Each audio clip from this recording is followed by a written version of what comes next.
assim como toda a região ficou fora de energia, fora do ar, estamos retornando, entrevistando o Jaircílio Barbosa, um dos jornalistas mais experientes da nossa região. E a minha pergunta, a primeira pergunta para o Jaircílio, agora, é exatamente um jornalista experiente como o Jaircílio.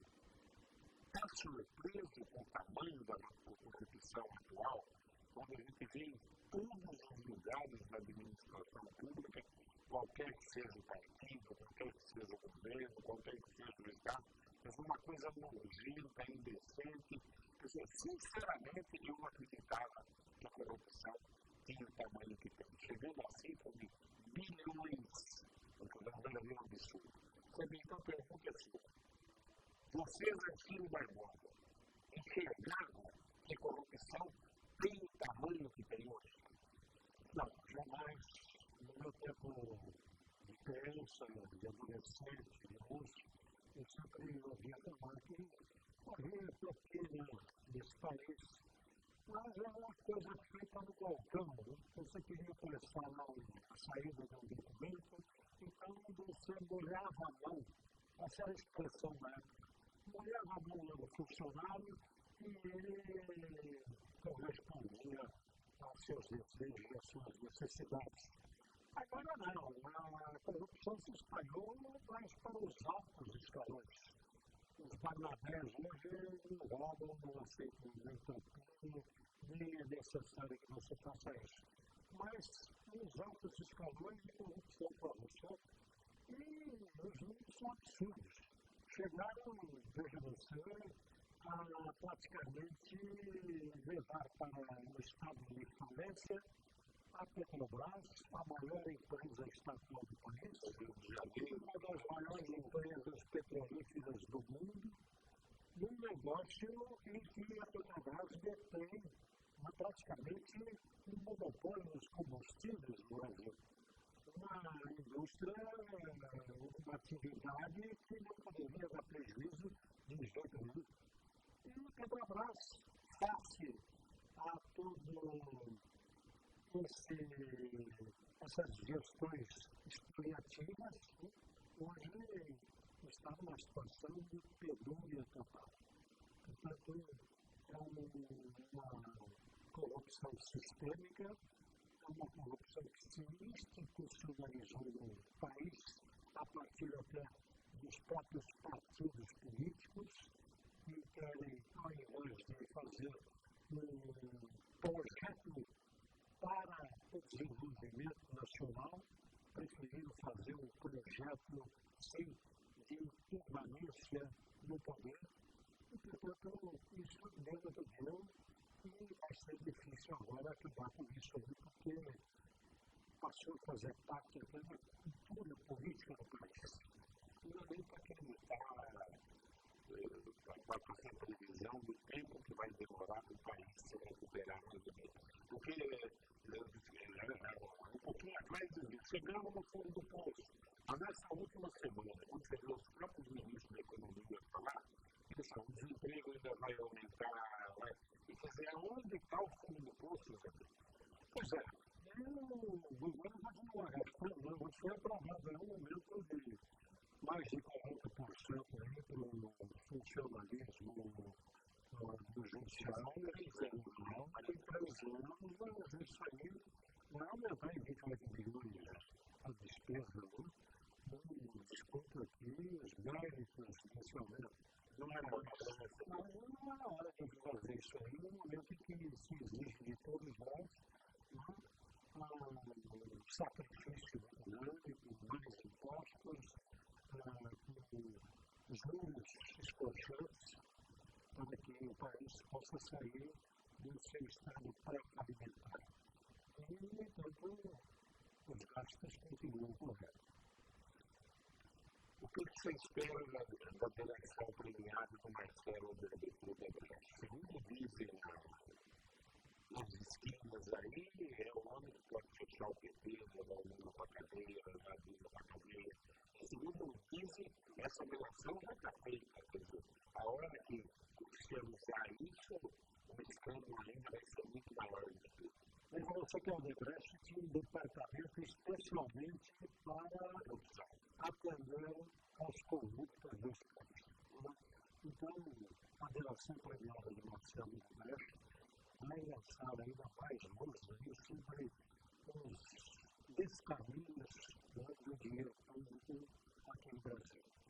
E, certamente, isso aí vai atingir, sim, o Partido dos Trabalhadores, que é o partido que está ou esteve no poder até recentemente, e também os próximos desse partido, principalmente o ex-presidente Luiz Inácio Lula da Silva, que acho que dificilmente vai escapar de ter dores de cabeça com a justiça. E pode até atingir a própria presidente Dilma Rousseff, e por omissão ou por comissão vai acabar também sendo atingida por essa direção premiada, porque ela também foi beneficiária do dinheiro que foi canalizado para a sua eleição. É verdade. E a gente espera, dizem que também deu um montão de ações dos fundos de pensões dos Estados Unidos contra a Petrobras, esperando que ela pague os prejuízos que os fundos americanos investiram no Brasil, na Petrobras, por causa da propaganda enganosa, balanços mentirosos, etc. Essas ações já existem, já estão correndo na justiça norte-americana e certamente não atingiram no Brasil, porque o Brasil vai ter que responder como Estado por essas concatenas todas com uma questão de culpa invigilando, como diriam os juristas. Deixou de vigiar e os norte-americanos que investiram na Bolsa em ações da Petrobras não podem perder porque houve uma desídia por parte do governo brasileiro. E os norte-americanos são muito rigorosos nesse aspecto.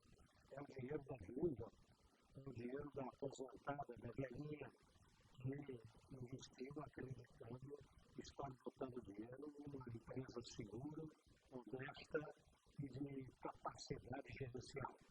E agora tudo isso aí vem por terra e alguém vai ter que indenizar. O Brasil vai ter que responder porque é o acionista majoritário da Petrobras. E o petróleo é uma coisa que realmente é muito dinheiro, é muito louco. Você acredita que a Petrobras consegue sobreviver, e é questão de tempo até para ser extinguida como empresa? Olha, eu acredito muito na recuperação da Petrobras. Eu acho que se o Brasil vendesse, privatizasse a Petrobras, teria um grande lucro e ganharia uma grande empresa modelo para atender aos padrões não só do Brasil, como do mundo inteiro. Eu me lembro aí do Paul Guedes, que era um magnata do petróleo norte-americano, e ele dizia o seguinte: olha, os dois melhores negócios do mundo são, primeiro, uma empresa de petróleo bem gerenciada, bem conduzida. E o segundo melhor negócio do mundo é uma empresa de petróleo mal administrada. Agora, nós não conseguimos ver isso para a Petrobras. Mesmo mal administrado, ela está em estado aí pré-alimentar, justamente porque a propina falou mais alto e os interesses da empresa e do país não deixaram de lá, a ponto de terem comprado aí uma sucata toda enferrujada lá nos Estados Unidos, uma perda de quase $1 bilhão. Veja que a empresa de Passaguina era chamada lá nos meios dos empresários de petróleo de a Ruivinha. A Ruivinha por quê? Porque era toda enferrujada, e o país comprou isso aí para ter um prejuízo aí. O Brasil também é presidente ainda que pega na Petrobras, né? E assim vai também. Nós compramos também a Petrobras comprou uma refinaria em Okinawa, no Japão, que não está funcionando.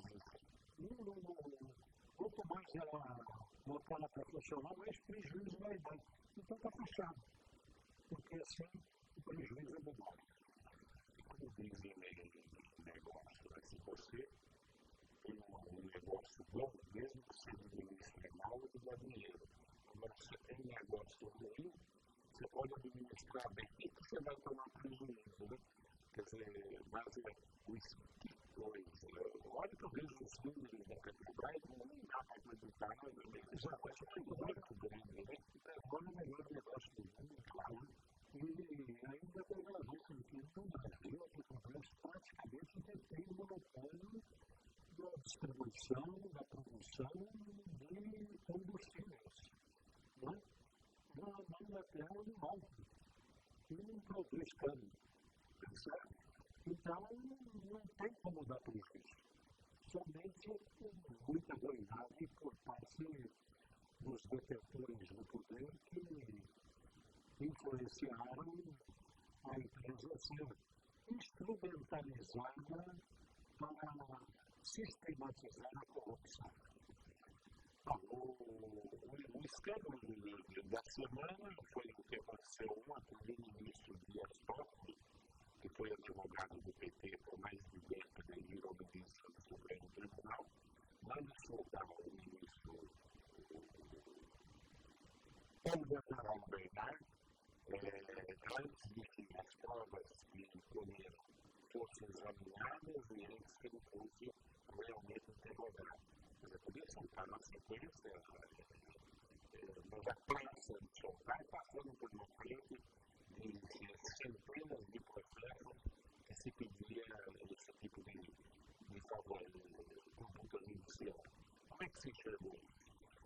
Da mesma forma que você, o Dias Toffoli foi advogado por 10 anos no Partido dos Trabalhadores, e essa decisão dele de soltar o ex-ministro Paulo Bernardo foi uma decisão monocrática, né, como dizem os advogados. Quer dizer, ele falou sozinho. Ele poderia pelo menos ter colocado o assunto à disposição do plenário, né, para que os outros 10 ministros também opinassem sobre a soltura do Paulo Bernardo. Então, isso não aconteceu. Ele agiu com bastante pressa, né, bastante rapidamente, como só acontecer em se tratando de uma pessoa que foi para o Supremo Tribunal Federal, graças à simpatia do Partido dos Trabalhadores e, por que não dizer, do ex-presidente Lula. Então, ele agiu com muita rapidez, botou o Paulo Bernardo na rua, como você disse, antes mesmo de examinar a própria liberdade do juiz Sérgio Moro vivo. Ali não era nem o Senado, era o juiz de São Paulo, juiz da Justiça de São Paulo. Aliás, um fato até inusitado e precisava ser comemorado, porque finalmente descentraliza, sai um pouquinho daquilo que eles chamam de República de Curitiba, né? Não é só o Sérgio Moro que está preocupado, mas toda a Justiça Federal, nas suas várias varas e também os tribunais espalhados pelo país.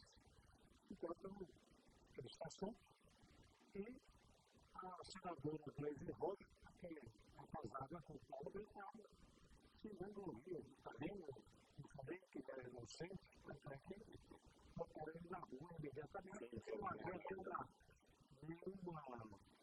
nenhum motivo para a sua prisão preventiva. Mas como é que você, eu tenho minhas teorias, você explica a resistência do Eduardo Cunha? Acho que ninguém quer o Eduardo Cunha, é unanimidade nacional. O PT é o grande inimigo do PT. E os partidos que são contra o PT e contra a Dilma sabem que tem que tirar o Eduardo Cunha da frente primeiro para que tenham outras cassações. E no fim ele virou a figura pública mais odiada do país. Como é que você explica a resistência dele? A resistência dele se prende aos amigos que ele fez na política graças à distribuição do dinheiro que ele ganhou, né, ajudando muitos deputados hoje da Câmara Federal a se eleger. Então, são pessoas que têm um dever de gratidão com o Eduardo Cunha, porque há mais de 20 anos ele faz isso. Ele consegue abrir brechas para achacar dinheiro do empresariado, principalmente dos empreiteiros de obras públicas, né, distribuindo favores. E ele soube também equacionar um pouco a distribuição do dinheiro.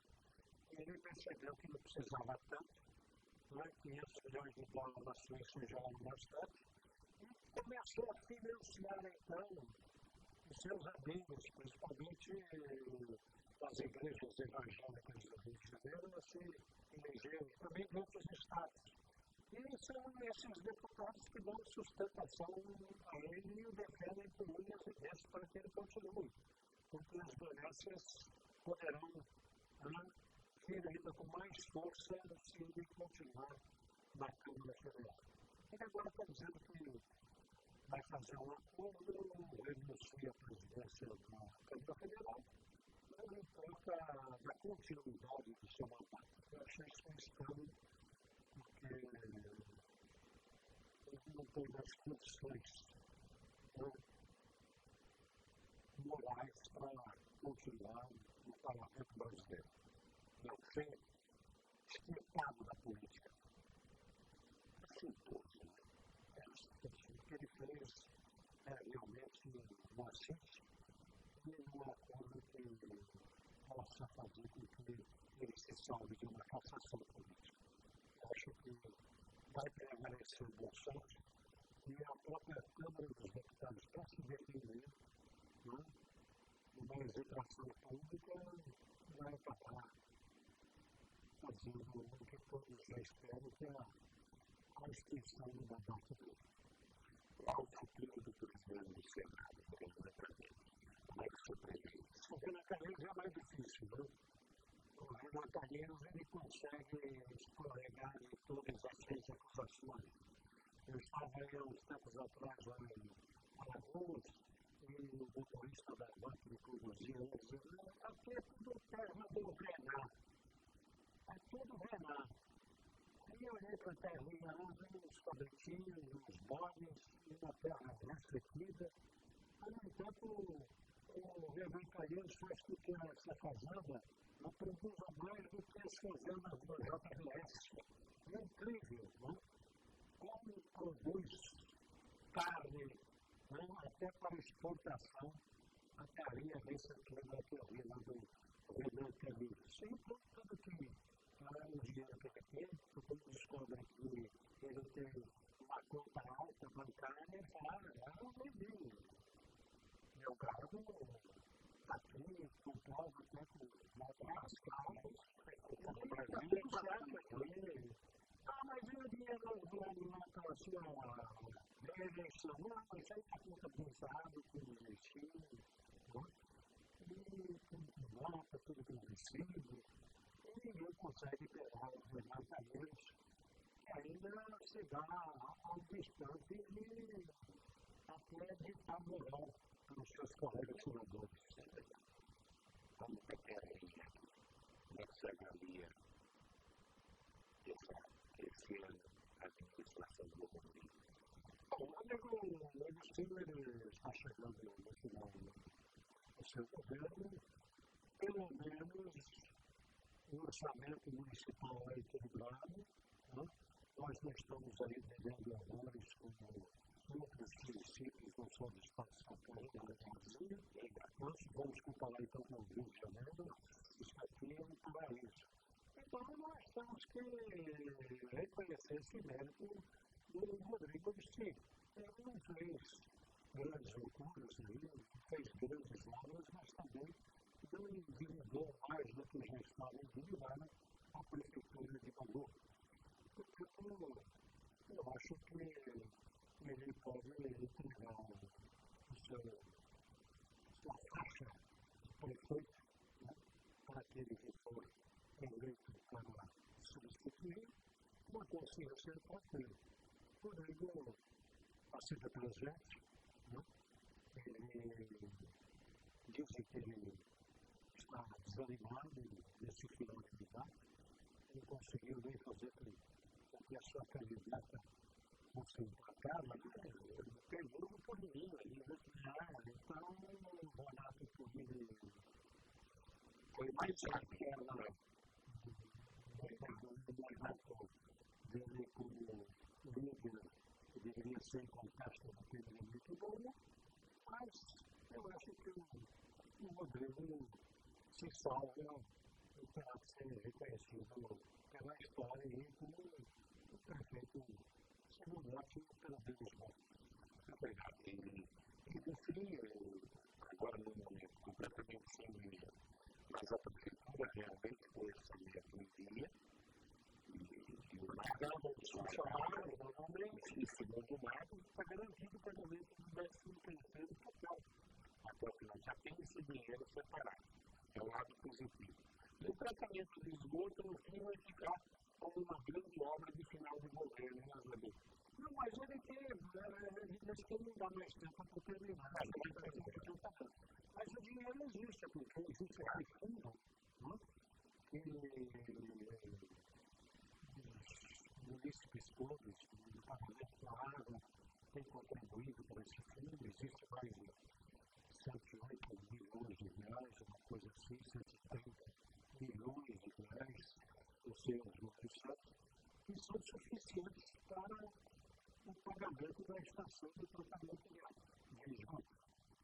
Porque vai ser difícil este ano a liberação de recursos para obras como essa, apesar desse dinheiro um dia ter que vir para o município, porque já existe até um contrato, né, assinado do Ministério das Cidades garantindo a liberação dessa obra. Como é que você avalia? Então, agora o PT vai para a oposição e o PT sabe fazer oposição mais do que ninguém, né? Porque, na minha opinião, tinha que há uma semana já estavam cobrando medidas, agora está um mês e pouco. Mas como é que você avalia a administração do Temer em 30, 40 dias de governo? Bom, eu não sei se por causa do Temer, ou se por causa das próprias disposições da economia do mercado, parece que o país começa finalmente a reagir. Nós já chegamos ao final do fim do poço e começa então a haver uma invenção. Na agricultura, nos setores que vão bem no país, nós temos também a indústria reagindo graças às exportações e temos tudo aí para entrar numa fase de recuperação. Agora vai ser mais difícil recuperar os postos de trabalho. Os próprios países econômicos já estão confessando aí que o desemprego ainda continuará em 2017. Mas eu acredito que está melhor do que era antes. Por isso, talvez, a Dilma Rousseff não possa voltar a recuperar o seu mandato, porque você acha que o impeachment vai ser confirmado? Tem tudo para se fazer valer. São necessários aí uma parte dos senadores, dos senadores. E acho que esse plano será conseguido, porque o Dilma Rousseff parece dar carta mesmo fora do baralho, como ela mesmo considerou na ocasião que aconteceria se houvesse a abertura do processo de impeachment. Esse processo aí parece que vai caminhar, apesar de todos os esforços aí daqueles que defendem o mandato de Dilma Rousseff. Agora houve uma novidade, os peritos do Senado Federal consideraram que a presidente Dilma Rousseff não teve nada a ver com aquele episódio das pedaladas fiscais. Ela não teve culpa. Foi ouvida para essas pedaladas. o que poderia ocorrer é ser responsabilizado aí por decretos que suplementaram verbas orçamentárias. Mas também parece que não houve aí um dolo na assinatura desses decretos, porque ela não teve nenhum parecer desfavorável a essa suplementação orçamentária e ninguém alertou de que estaria contrariando aí uma questão da lei de responsabilidade fiscal e, primeiro, exige que o Congresso se manifeste antes de haver uma suplementação orçamentária. Como é que você está vendo a sucessão do novo presidente? Na nossa ótica aqui da TV, por exemplo, ninguém deslanchou. O negócio está tudo mais ou menos, todo mundo aí com 8, 9%, vários candidatos que tem, e uma indiferença da população que dá até medo de enxergar. Como é que é assim? Eu estou aqui desde 1964, eleição de Lula de Assis. Eu nunca vi uma eleição, uma campanha tão xoxa como agora. Não existe nenhum tipo de entusiasmo, não existe nenhum tipo de liderança que esteja aí surgindo no sonho da massa. Nada disso, a população mesmo está indiferente ao futuro do governo, politicamente falando. Ninguém fala em eleição, ninguém tem candidato definido. Pergunta para um e para outro, ninguém sabe em quem vai votar. Então, esse vazio político é muito perigoso, porque pode cair na mão do aventureiro. Não existe um vazio político. Os aventureiros, então, levam vantagem. Os aventureiros têm mais nesse país. São aqueles populistas, né? Aqueles que não querem vergonha de prometer mundos e fundos, de sair aí pela periferia, prometendo emprego para todo mundo, prometendo asfalto, prometendo caixas e a porção do ingresso, eles sabem que não existe dinheiro para cumprir com o programa de esporte.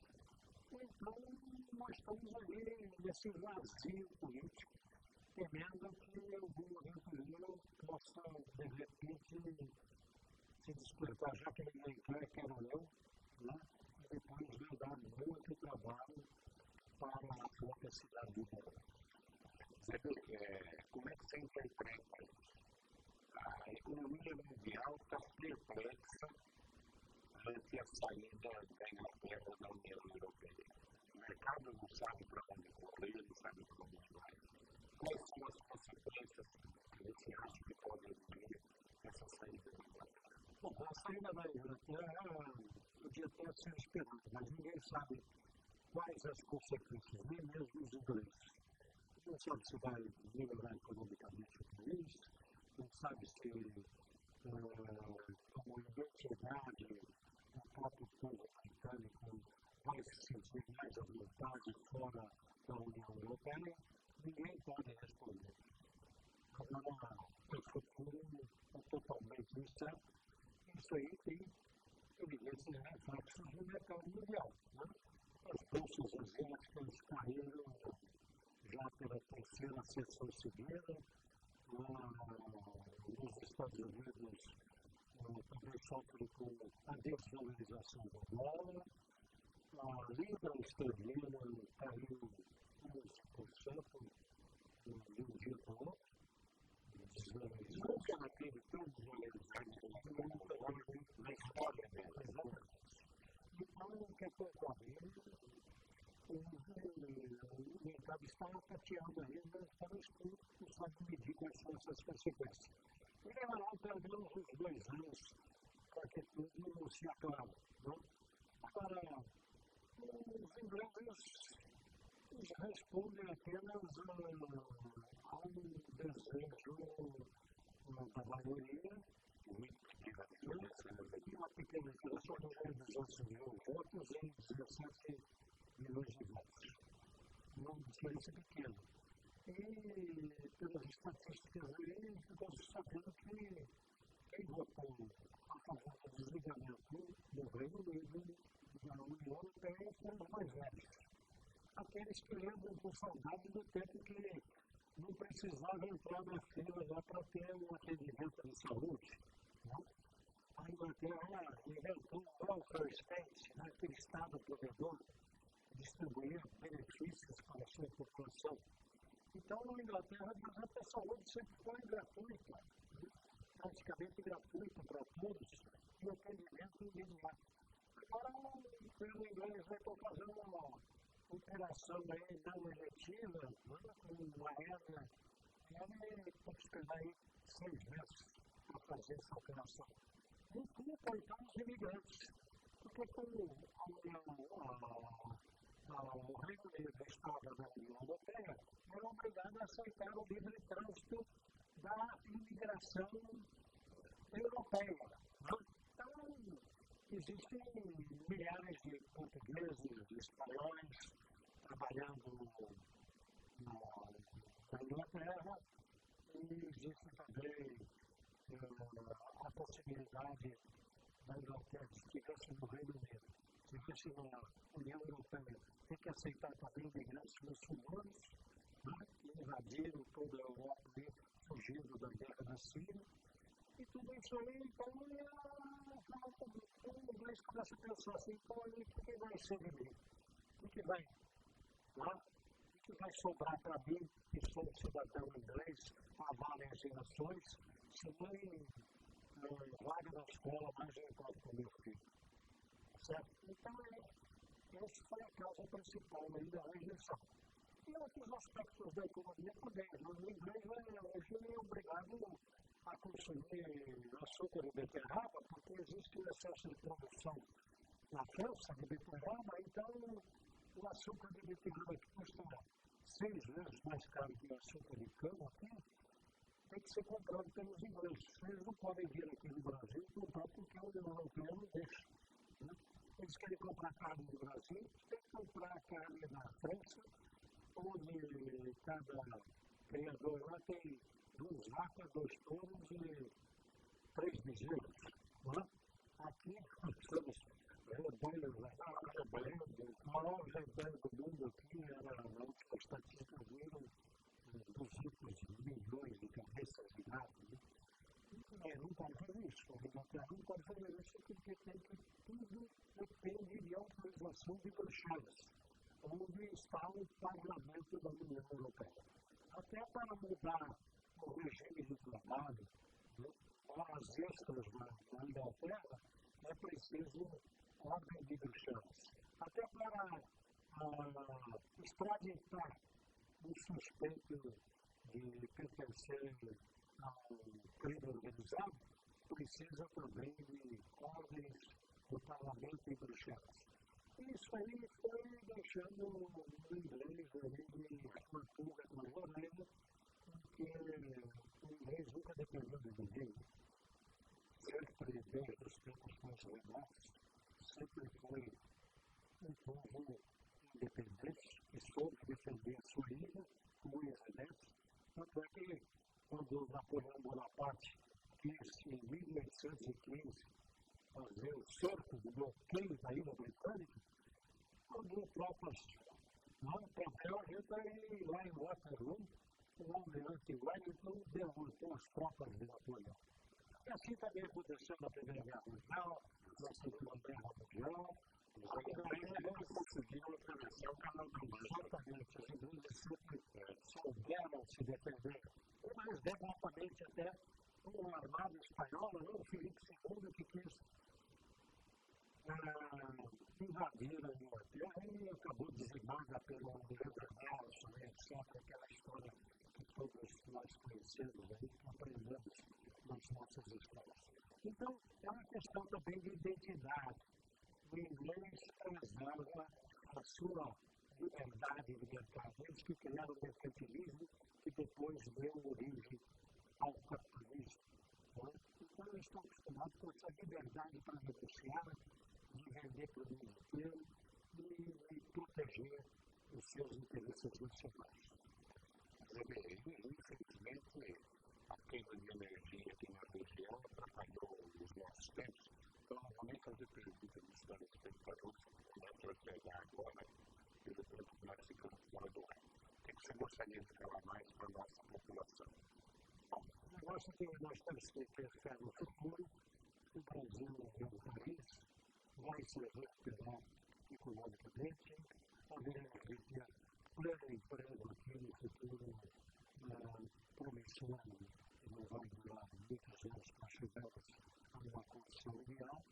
E o Brasil aqui, estamos no desenvolvimento alimentar, né?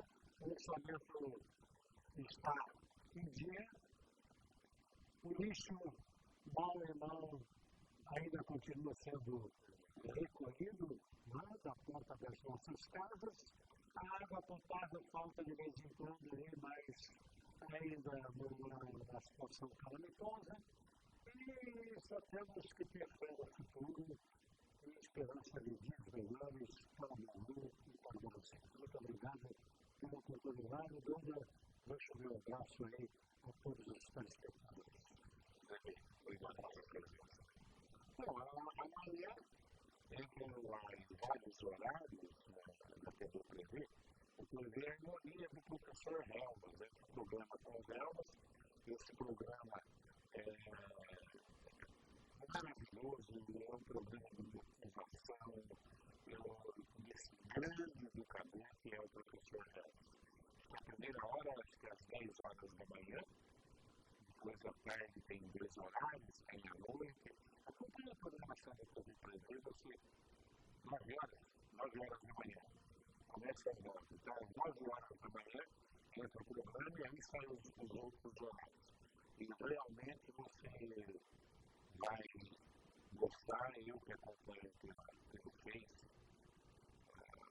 os programas gravados do Helmas, é uma maravilha de uma pessoa extremamente preparada e que tem muito para oferecer para a nossa juventude, e essa juventude precisa receber muita informação de quem realmente sabe tratar motivação para você.